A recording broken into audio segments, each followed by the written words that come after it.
তো দেখো, এইটা হচ্ছে পাঠ্যটা তোমাদের বইয়েতে অমরনাথ সিস্টার নিবেদিতার লেখা। প্রথমে অ্যাবাউট দ্য অথর রয়েছে। অ্যাবাউট দ্য অথরটা আমি একবার পড়ি কি বলছে দেখো। সিস্টার নিবেদিতা 1867-তে জন্ম, 1911 মৃত্যু। বর্ন মার্গারেট এলিজাবেথ নোবেল, তার নাম হচ্ছে মার্গারেট এলিজাবেথ নোবেল, এই নামেই তিনি জন্মগ্রহণ করেন। এবং আয়ারল্যান্ডে ওয়াজ এ টিচার, তিনি একজন শিক্ষিকা ছিলেন, রাইটার, লেখিকা ছিলেন, সোশ্যাল রিফর্মার, সমাজ সংস্কারক ছিলেন, অ্যান্ড ডিসাইপল এবং শিষ্যা ছিলেন of Swami Vivekananda. She dedicated her life, তিনি তার জীবনটাকে উৎসর্গ করেন টু ইন্ডিয়া, ভারতকে। আফটার মিটিং বিবেকানন্দের সঙ্গে সাক্ষাৎ হওয়ার পর লন্ডনে ইন 1895 1895 সালে। Initiated into the vow of brahmacharya in 1898 মানে 1898-এ তিনি ব্রহ্মচর্য নেন। And given the name Nivedita, এবং তাকে নাম দেওয়া হয় নিবেদিতা, মিনিং যার অর্থ হচ্ছে ডেডিকেটেড টু গড, ঈশ্বরের কাছে নিবেদিত। সি ওয়ার্কড, তিনি কাজ করেন টায়ারলেসলি মানে হচ্ছে অক্লান্তভাবে, ফর উইমেন্স এডুকেশন মানে মহিলাদের শিক্ষার জন্য, অ্যান্ড ইন্ডিয়ান ন্যাশনালিজম এবং ভারতীয় জাতীয়তাবাদের জন্য। হার ওয়ার্ক ইনক্লুডেড, তার কাজের মধ্যে অন্তর্ভুক্ত রয়েছে ফাউন্ডিং এ গার্লস স্কুল, মানে তিনি যে কাজগুলো করেন তার মধ্যে একটা মেয়েদের স্কুল তিনি প্রতিষ্ঠা করেন ইন কলকাতার বাগবাজারে করেন। এটা এখানে লেখা নেই, তোমাদের দেখবে এর আগের যে পাঠ্যটা আছে সেটাই লেখা আছে, স্বামী অ্যান্ড দ্য মাদার ওয়ার্শিপ, ওইখানে যে লেখক পরিচিতিটা দেওয়া আছে ওখানে দেখবে বাগবাজারের স্কুলটার কথা দেওয়া আছে। During the plague epidemic in 1899 1899 সালে প্লেগ এপিডেমিকের সময়ে, যখন প্লেগ ছড়িয়ে পড়েছিল মহামারী, সেই সময়টায় তিনি স্কুল মেয়েদের জন্য প্রতিষ্ঠা করেন। নিবেদিতা অলসো কন্ট্রিবিউটেড, নিবেদিতা আরও অবদান রাখেন টু রেভলিউশনারি মুভমেন্টস মানে হচ্ছে বৈপ্লবিক যে আন্দোলন সেই সময়তে, অ্যান্ড ইন্সপায়ার্ড এবং উদ্বুদ্ধ করেন ইন্ডিয়ান ইন্টেলেকচুয়ালস, ভারতীয় যে সমস্ত বুদ্ধিজীবী যারা ছিলেন, থ্রু হার রাইটিংস, তার লেখালেখির মাধ্যমে। অ্যাজ এ প্রলিফিক রাইটার, একজন ফলপ্রসূ লেখিকা হিসাবে সিস্টার নিবেদিতা লেখেন সেভারেল ইনফ্লুয়েন্সিয়াল ওয়ার্কস, তার অনেকগুলো প্রভাবশালী কাজ বা লেখা লেখেন, রিফ্লেক্টিং যেগুলো আলোকপাত করে, হার ডিপ কানেকশান, তার গভীর সংযোগের প্রতি, উইথ ইন্ডিয়া, যে সংযোগ তার ছিল ভারতবর্ষের সঙ্গে, অ্যান্ড ইটস স্পিরিচুয়াল হেরিটেজ, এবং ভারতবর্ষের যে আধ্যাত্মিক ঐতিহ্য তার সঙ্গে। Her book the master as I saw him বলে তার যে বইটা, যেটা 1910 সালে প্রকাশিত হয়, যার অংশ হচ্ছে অমরনাথ, যেটা আমরা পড়তে চলেছি, ইজ এ বায়োগ্রাফিক্যাল, আগেই বলেছি আমি, is a biographical account of Swami Vivekananda. এটা স্বামী বিবেকানন্দের একটা জীবনীমূলক পাঠ্য বা বই। ক্যাপচারিং হার এক্সপিরিয়েন্সেস, যেখানে নিবেদিতা তার অভিজ্ঞতাগুলোকে লিপিবদ্ধ করেছেন, অ্যান্ড ইনসাইটস এবং অন্তর্দৃষ্টিগুলিকে লিপিবদ্ধ করেছেন, into his teachings and personality, যার মাধ্যমে স্বামী বিবেকানন্দের শিক্ষা এবং তার ব্যক্তিত্ব প্রকাশ পেয়েছে, the book stands apart for its nuance portrayal, এবং এই বইটা আরও বেশি নিজেকে আলাদা করে নেয় এর সূক্ষ্ম চিত্রায়নের জন্য বা অঙ্কনের জন্য, of the Guru disciple relationship, গুরু শিষ্যের যে সম্পর্ক, সেই সম্পর্কের হাইলাইটিং বোথ রেভারেন্স, এবং সেটা আরও আলোকপাত করে সম্মানের উপর, রেফারেন্স মানে সম্মান, অ্যান্ড দ্য চ্যালেঞ্জেস, এবং সেই প্রতিস্পর্ধাগুলি, যে সেই চ্যালেঞ্জগুলি ইনহেরেন্ট, যেগুলো নিহিত রয়েছে ইন সাচ বন্ডস, এই বন্ধনের মধ্যে, মানে গুরু শিষ্যার বন্ধনের মধ্যে। ইন হার রাইটিংস, তার লেখার মধ্যে সিস্টার নিবেদিতা একসঙ্গে সংযুক্ত করেছেন প্রোফাউন্ড মানে হচ্ছে গভীর, স্পিরিচুয়াল মানে আধ্যাত্মিক, রিফ্লেকশনস মানে প্রতিচ্ছবিগুলিকে, উইথ প্র্যাকটিক্যাল অবজারভেশনস, এবং সঙ্গে সঙ্গে মানে যেমন আধ্যাত্মিক প্রতিফলন রয়েছে তার লেখাগুলির মধ্যে, তেমনি প্র্যাকটিক্যাল অবজারভেশনস মানে বাস্তবিক যে সমস্ত দৃষ্টিভঙ্গি সেগুলোও রয়েছে অ্যাবাউট ইন্ডিয়ান সোসাইটি, ভারতীয় সমাজ সম্পর্কে। সেটা আমরা এটা পড়লেও, অমরনাথটা পড়লেও আমরা দেখতে পাবো যে সেখানে যেমন স্পিরিচুয়াল কথাবার্তা রয়েছে, তেমনি কিছু বাস্তবিক কথাবার্তাও তার মধ্যে কিন্তু রয়েছে। বাস্তবিক কিছু সমস্যা যেটা আমাদের বর্তমানে রয়েছে, তখনও ছিল, সেই সমস্যার কথাও কিন্তু তিনি তুলে ধরেছেন। হার লিটারারি কন্ট্রিবিউশনস, তার যে সাহিত্যিক অবদান, ইনক্লুড, তার মধ্যে অন্তর্ভুক্ত রয়েছে আর্টিকেলস ফর জার্নালস, কিছু লেখালেখি যেমন হচ্ছে পত্রপত্রিকার জন্য, লাইক যেমন হচ্ছে Prabuddha Bharata, and books such as কালিদা মাদার, এবং প্রবুদ্ধ ভারত এবং কালিদা মাদার নামে যে বইগুলো তিনি লেখেন 1900 সালে, সেইগুলো কিন্তু এর মধ্যে রয়েছে। তার লেখালেখির মধ্যে, হুইচ ইনফ্লুয়েন্সড, যেটা প্রভাবিত করেছিল, মানে তার এই বইগুলো প্রবুদ্ধ ভারত এবং কালিদা মাতার এই বইগুলো প্রভাবিত করেছিল কন্টেম্পোরারি থিঙ্কার, সেই সময়কার সমসাময়িক, কন্টেম্পোরারির কথা মানে হচ্ছে সমসাময়িক, সেই সময়কার যে সমস্ত চিন্তাবিদেরা ছিলেন লাইক অবনীন্দ্রনাথ টেগর, হ্যাঁ, তাদেরকে কিন্তু এই বইগুলো যথেষ্ট চিন্তিত করে তুলেছিল, ভাবিত করে তুলেছিল। থ্রু হার ওয়ার্কস, তার লেখালেখির মাধ্যমে সি ব্রিজড, তিনি একটা সেতুবন্ধন করেন ওয়েস্টার্ন থট, মানে পশ্চিমী ভারতের বা পাশ্চাত্যের যে চিন্তাভাবনা, উইথ, তার সঙ্গে ইন্ডিয়ান স্পিরিচুয়ালিটি, ভারতীয় যে আধ্যাত্মবাদ, তার একটা ব্রিজ বা সেতুবন্ধন তিনি করেন, লিভিং অ্যান্ড এন্ডিউরিং লিগ্যাসি, এবং তিনি রেখে যান বা ছাপ রেখে যান একটা মানে তোমার যেটাকে বলে কি বলে, এন্ডিওর করা মানে হচ্ছে সহ্য করা, বা এখানে বলতে পারো তোমরা সহনশীলতার একটা লিগ্যাসি, একটা তোমার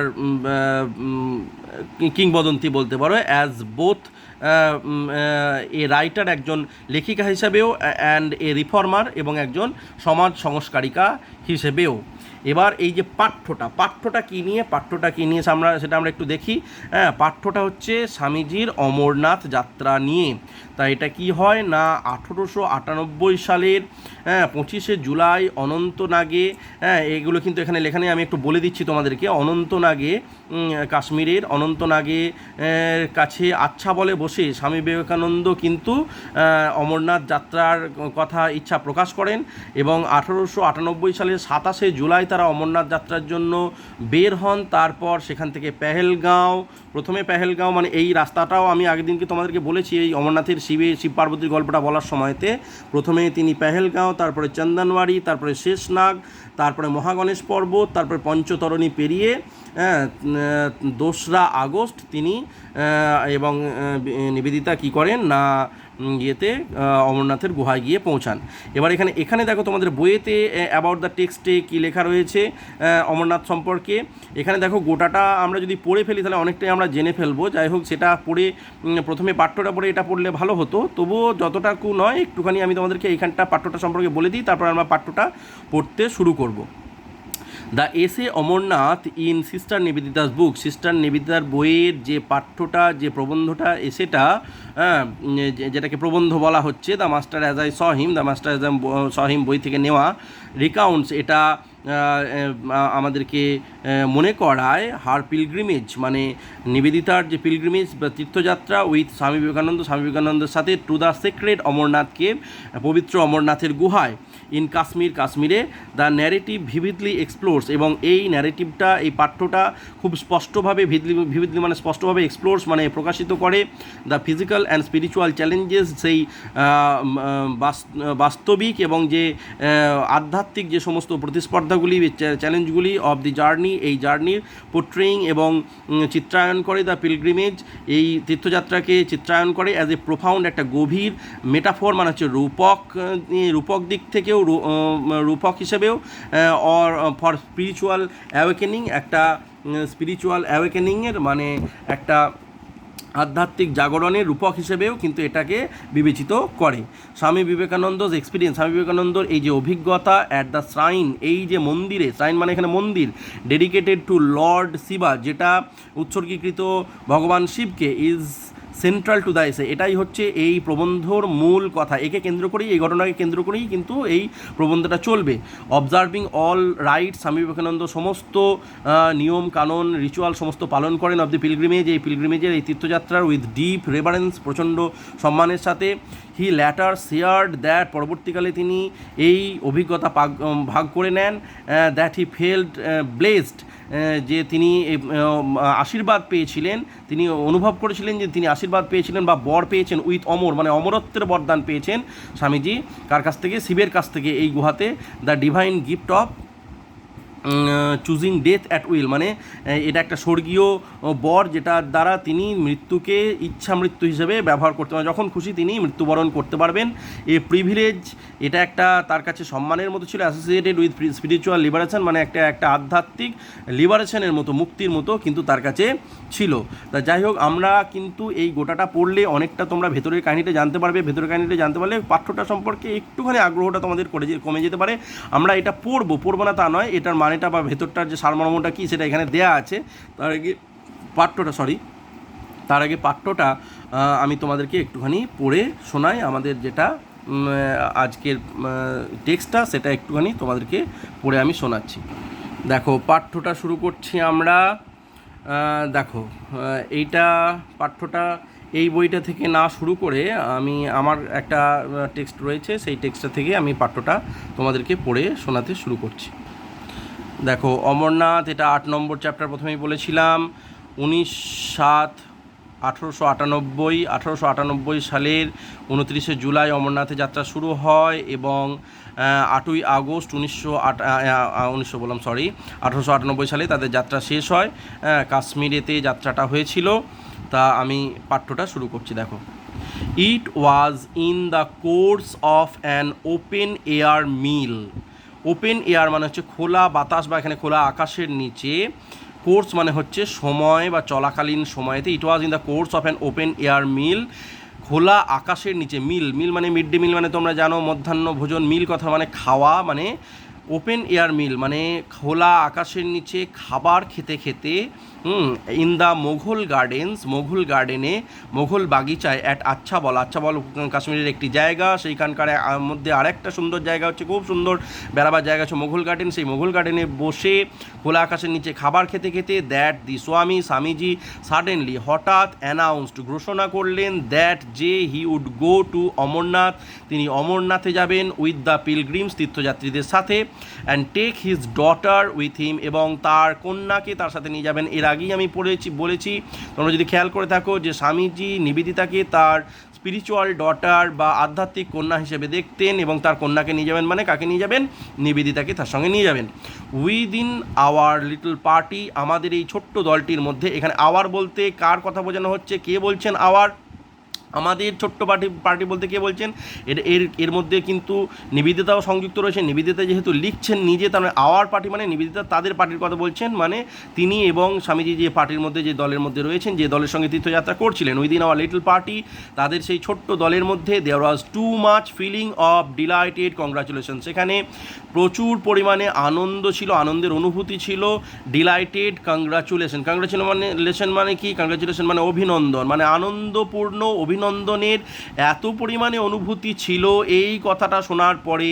ফর এনি অবস্টাকল, তার ফলে কোনো বাধা, to be put in the way, তৈরি হলো না, অফ দি ফরচুনেট মেম্বার, এই সৌভাগ্যশালী সদস্যটির। সৌভাগ্যশালী সদস্য এখানে কাকে বলা হচ্ছে? নিবেদিতাকে। নিবেদিতাকে নিয়ে যে তিনি অমরনাথে যাবেন, সেই জন্যে নিবেদিতা নিজেকে সৌভাগ্যশালী মনে করছেন, এবং তার যারা তীর্থযাত্রী ছিল তারাও সৌভাগ্যশালী মনে করছিল, এবং এই সৌভাগ্যশালী মেম্বারকে, সদস্যকে, নিবেদিতাকে তারা কংগ্রাচুলেশন দিতে, অভিনন্দন জানাতে আনন্দপূর্ণভাবে এত ব্যস্ত হয়ে পড়েছিলেন যে তার যাওয়ার পথে তারা বাধা সৃষ্টির কথা বলতেই পারেননি। কারণ যেহেতু ধরো একটা মেয়েকে, তিনি একজন, নিবেদিতা একজন মেয়ে, এবং অমরনাথের যাত্রাটা একটা কঠিন যাত্রা, সেইখানে তিনি তাকে নিয়ে যাবেন, তার ফলে তাদের কোনো নিজস্ব সমস্যার সৃষ্টি হতে পারে নিবেদিতাকে নিয়ে, সেইটা হয়তো ভাবছিলেন নিবেদিতা, যে সেটা হয়তো সেই জন্য হয়তো বিরোধিতা করতে পারেন, তাকে নিয়ে যাওয়ার বিরুদ্ধে কথা বলতে পারেন, কিন্তু সেই বিষয়ে কেউ কিন্তু কোনো কথা বলেননি, এবং তারা তাকে অভিনন্দন জানাতেই, আনন্দপূর্ণ অভিনন্দন জানাতেই ব্যস্ত ছিলেন। অ্যান্ড এইডেড দাস, এবং এইভাবে সজ্জিত হয়ে, as well as by the state অফিসারের দ্বারা, মানে একজন অফিসার ছিলেন যারা অমরনাথ যাত্রায়, যিনি অমরনাথ যাত্রায় তাদেরকে নিয়ে যাবেন, তার দ্বারা সাহায্যপ্রাপ্ত হয়ে, ইনচার্জ অফ দি জার্নি, যিনি এই জার্নির মানে অমরনাথ যাত্রার জার্নির যিনি ইনচার্জ ছিলেন, মানে তত্ত্বাবধায়ক ছিলেন। প্রিপারেশনস মানে প্রস্তুতি চলতে লাগলো, ওয়েন্ট ফরওয়ার্ড মানে চলতে লাগলো, প্রস্তুতি চলতে লাগলো, ফর দিস ইউনিক এক্সপিরিয়েন্স, এই অভূতপূর্ব, ইউনিক মানে হচ্ছে আগে যেটা, মানে অদ্বিতীয়, যেটা একদম অন্যরকম বিশেষ রকমের যাকে বলা হয় ইউনিক, মানে অদ্বিতীয়, যেটার কোনো দ্বিতীয় রূপ নেই। এখানে অভূতপূর্ব আমরা বলতে পারি, অভূতপূর্ব অভিজ্ঞতা লাভের জন্য। অভূতপূর্ব অভিজ্ঞতাটা কি না? এই অমরনাথের যে যাত্রা, যেখানে তারা রয়েছে এই মোঘল গার্ডেন থেকে, সেখান থেকে যে তারা আবার অমরনাথ যাবে, এই যে যাত্রাপথটা, এই যে অভিজ্ঞতাটা লাভ করবে, সেটাকে ইউনিক এক্সপিরিয়েন্স বলা হচ্ছে। তারপরের প্যারাগ্রাফে আমরা চলে আসি। কাশ্মীরকে মনে হচ্ছিল, ইন দোজ উইকস, সেই সপ্তাহগুলিতে, to be full of pilgrims, তীর্থযাত্রীতে পরিপূর্ণ। উই লেফট আচ্ছাবল, আমরা আচ্ছাবল ছাড়লাম, অ্যান্ড রিটার্নড, এবং ফিরে এলাম, টু আওয়ার বোটস, আমাদের নৌকায়, অ্যাট ইসলামাবাদে, মানে ইসলামাবাদ থেকে তারা গিয়েছিলেন কোথায়? মোঘল গার্ডেনে, আচ্ছাবলের মোঘল গার্ডেনে গিয়েছিলেন, সেখান থেকে আবার তারা ইসলামাবাদে ফিরে এলেন। কেন? তাদের জিনিসপত্র গোছগাছ করতে। সেখানে তারা বোট হাউসে থাকছিলেন। ইসলামাবাদে বোট হাউস মানে নদীর মধ্যে নৌকা, সেই বোট হাউসের মধ্যে তারা থাকতেন, সেইখানে আবার ফিরে এলেন। কেন না ফর ফাইনাল অ্যারেঞ্জমেন্ট, শেষ তাদের ব্যবস্থা করার জন্য। অ্যান্ড এভরিহোয়ার, এবং চারিদিকে উই স, আমরা দেখলাম, কারা মানে নিবেদিতা এবং স্বামীজি তারা দেখলেন বা তাদের দলটা দেখছিল, কি দেখছিল, the March of gathering host, চারিদিকে দলে দলে যাত্রীরা সব চলেছে। এখানে হোস্ট বলতে কিন্তু কি যাত্রীদেরকে বোঝানো হচ্ছে, এবং তাদের সঙ্গে সঙ্গে যে সমস্ত দোকানদাররা যাবে তীর্থযাত্রীদের সঙ্গে তাদেরকেও বোঝানো হচ্ছে। হোস্ট বলতে যারা ওখানে রয়েছে, যে সমস্ত যাত্রীরা রয়েছে তাদেরকে বোঝানো হচ্ছে host. It was all very quiet and orderly and picturesque, এবং সেখানে যে কাজকর্মগুলো ঘটছিল সেই কাজকর্মগুলো কিন্তু হচ্ছিল প্রচণ্ড শান্তিপূর্ণভাবে, অর্ডারলি শৃঙ্খলায়িতভাবে, অ্যান্ড পিকচারাস্ক, এবং ছবির মতো করে কাজকর্মগুলো হচ্ছিল।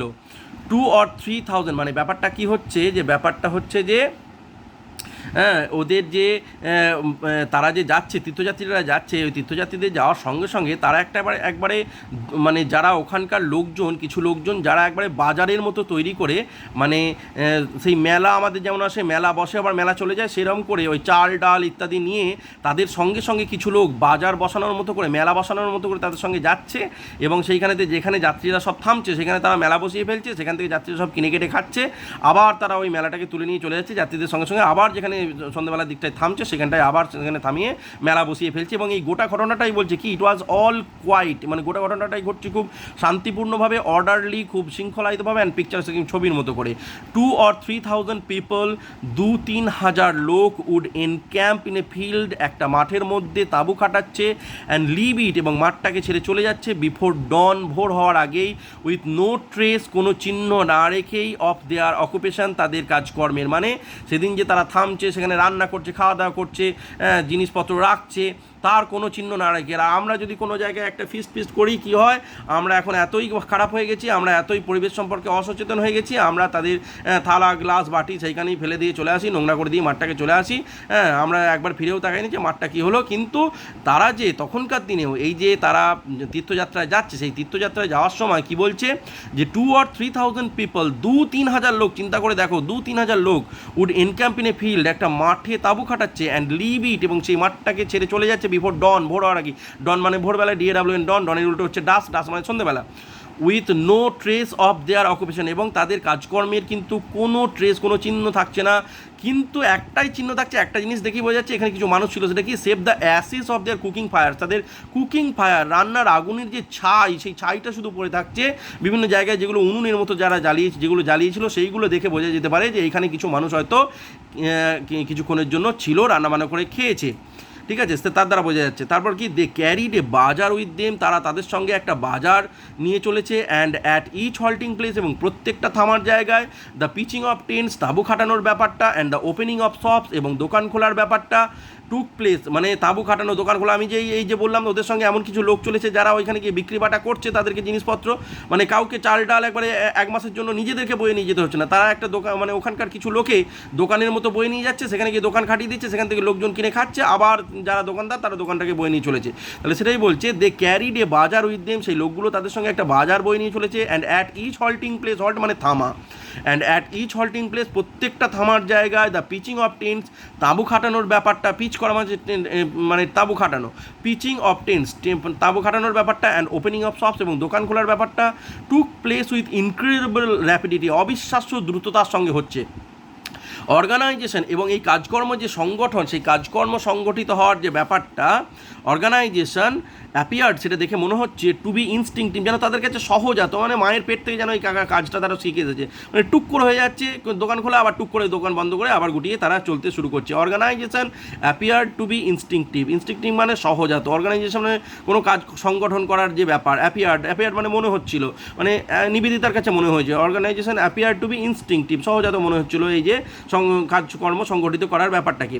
এ broad street would run through the middle of one part of the camp, এবং এই যে ক্যাম্পটা ফেলা হচ্ছিল, সেই ক্যাম্পটার ঠিক মধ্যখান দিয়ে, ঠিক মধ্যিখান দিয়ে একটা চওড়া রাস্তা চলে গেছে, চওড়া রাস্তা। হ্যাঁ, মানে তারা কেমন করে মেলাটা খাটাচ্ছে, মাঝখানে একটা বড় চওড়া পাড়া রাস্তা রেখে দিয়ে এইদিকে মেলা, আবার এই দিকে মেলাটা খাটাচ্ছে। মানে তাঁবুগুলো যে যাত্রীরাও খাটাচ্ছে, সেটাও তাঁবুগুলো এইদিকে এবং ওই দিকে খাটানো হচ্ছে, ওইদিকে একটা এইদিকে একটা খাটানো হচ্ছে, মাঝখান দিয়ে তোমার রাস্তা চলে যাচ্ছে। মনে করো যে এই প্যারাগ্রাফটা মনে করো, এই প্যারাগ্রাফটা মনে করো হচ্ছে তোমাদের এইগুলো সব ধারে ধারে ধারে ধারে ধারে ধারে তাঁবু খাটানো আছে এবং দোকান খাটানো আছে। এই প্যারাগ্রাফটা মনে করো এখানে তাঁবু খাটানো আছে, দোকান খাটানো আছে। মাঝের এই গোটা প্যারাগ্রাফটা মনে করা হচ্ছে মাঝের দিয়ে একদম রাস্তার মতো, সেই রাস্তাটা মাঝখান দিয়ে চলে গেছে। A broad street would run, একটা চওড়া রাস্তা চলে গেছে through the middle of one part of the ক্যাম্পের বা তাঁবুগুলোর একটা অংশ দিয়ে। And here one could buy, এবং এখানে একজন কিনতে পারে বা আমরা কিনতে পারছিলাম। কি কিনতে পারছিলাম? ড্রাই ফ্রুট যেগুলো শুকনো ফল, মিল্ক, দুধ, ডাল অ্যান্ড রাইস এবং চাল। দ্য টেন্ট অফ তহসিলদার, এবং তহসিলদারের যে তাঁবুটা, তহসিলদার মানে ওরা ওই যে স্টেট অফিসার এর মতো যে যারা ওই যে দেখাশোনা করছিল বা এদেরকে যারা নিয়ে যাচ্ছিল, সেই তহসিলদারের তাঁবুটা, বা স্টেট অফিসারই নিজেই বলতে পারো তহসিলদার, বাংলাটা বলতে পারো তহসিলদার। দ্য টেন্ট অফ দি তহসিলদারের তাঁবুটা with that of the Swami on one side, যার একদিকে হচ্ছে স্বামীজির তাঁবু খাটানো হতো, and mine on the other side, এবং আমারটা অন্যদিকে খাটানো হতো, তার উল্টো দিকে খাটানো হতো।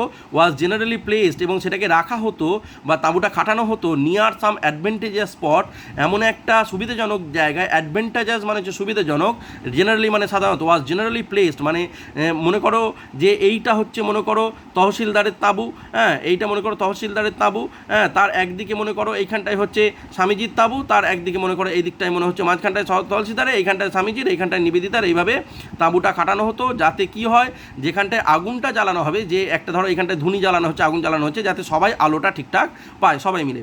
তাহলে কি বলছে? ওয়াজ জেনারেলি প্লেসড, সেই তাঁবুগুলোকে এমন এক জায়গায় অবস্থিত করা হতো নিয়ার সাম অ্যাডভেন্টেজাস পার্ট, কোনো একটা এমন সুবিধাজনক জায়গার কাছে, for the lighting of the evening fire, যাতে সন্ধ্যেবেলার আগুনটার আলোটা সবাই ঠিকঠাক পায়। অ্যান্ড দাস হিজ নেবারহুড, এবং এইভাবে তার প্রতিবেশী এলাকা বলতে স্বামীজির প্রতিবেশী এলাকার কথা বলা হচ্ছে।